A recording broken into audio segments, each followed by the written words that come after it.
तो जनरली हम क्या है ना, आज के युग में हर बार जैसे हम उठते हैं हम कहते हैं मेरे पास है ना हेल्थ ठीक नहीं है, काम नहीं है, मेरा काम नहीं हो रहा है, ऐसे शब्द ज़्यादा यूज़ होता है।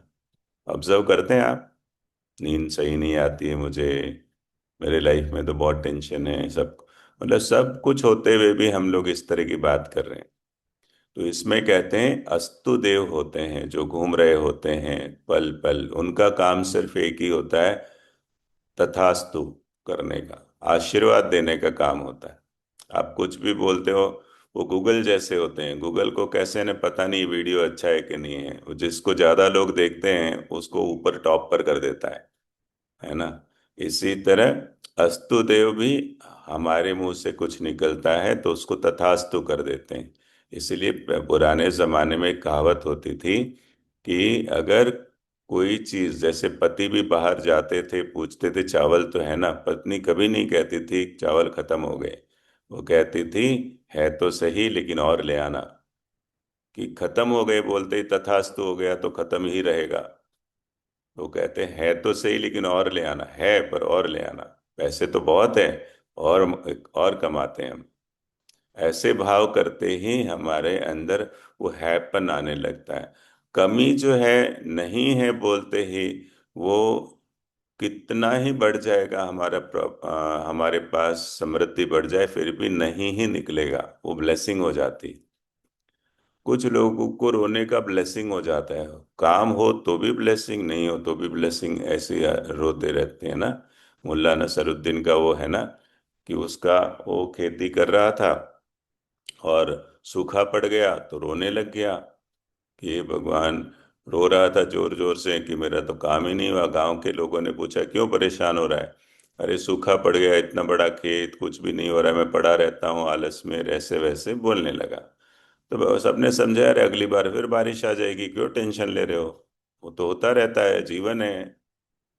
फिर कुछ समय बाद देखा तो जैसे ही ऋतुएं चेंज हुई और बारिश जबरदस्त हुई, और मुल्ला का जो खेत था एकदम हरा भरा हो गया, इतना सारा धान उगा जिसकी कोई कल्पना ही, फसलें बहुत अच्छी उगी।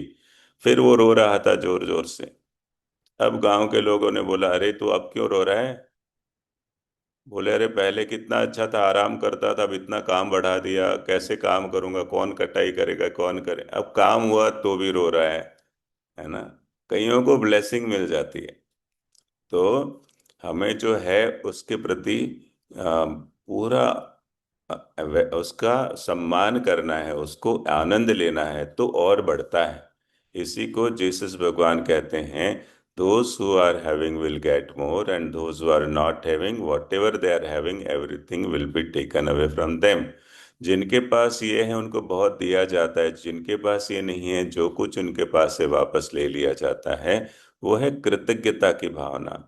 आप जितना धन्यवाद करते हो ईश्वर को, अरे बहुत है, कितना सुंदर जीवन मिला है, वो आपको और देते जाते हैं। लेकिन जितना हम शिकायत करते हैं ये नहीं वो नहीं वो नहीं, तो जो कुछ हमारे पास ऑलरेडी है वो भी खाली होता जाता है। तो हमें कंपैरिजन नहीं करना है। कितना सुंदर है ना ये, कि युद्ध कुरुक्षेत्र हर पल चल रहा होता है, दो पक्ष चल रहे हैं, अच्छाई और बुराई में युद्ध है, अहंकार में और विनम्रता में युद्ध चल रहा होता है ना। वो हमारे भीतर ही चल रहा होता है। हमें आज देखना है मैं किस पाले में खड़ा हूं, कौरव या पांडव, संतुष्टि या अभाव, लैक या एबंडेंस, कंटेंटमेंट और डिससेटिस्फेक्शन, कहाँ खड़ा हूं। ये आज का होमवर्क है। नाइस नहीं? दिस इज सो ब्यूटीफुल है ना। क्या मैं वाव फीलिंग में हूँ या वो ये नहीं वो नहीं वो नहीं वो नहीं, है ना। जो नहीं, मतलब जो हमें करना है उसको, उसको ऐसे नहीं इग्नोर करो, ये नहीं कह रहे हैं हम। उसको पाने के लिए जो परेशानी, उसको दूर करने के लिए एफर्ट्स लगाइए, और उलझ मत जाओ उसके अंदर। अरे गेटिंग, उलझने की जरूरत नहीं है। जैसे आपको जो चाहिए उस पर फोकस रखो, लेकिन जो है उसके प्रति भी कृतज्ञता हो। नहीं, नहीं तो क्या हो जाता है, कमी कमी कमी को दिमाग में बिठा लेते हैं। गुड ना, नाइस। वाह, जिंदगी हो तो ऐसी हो।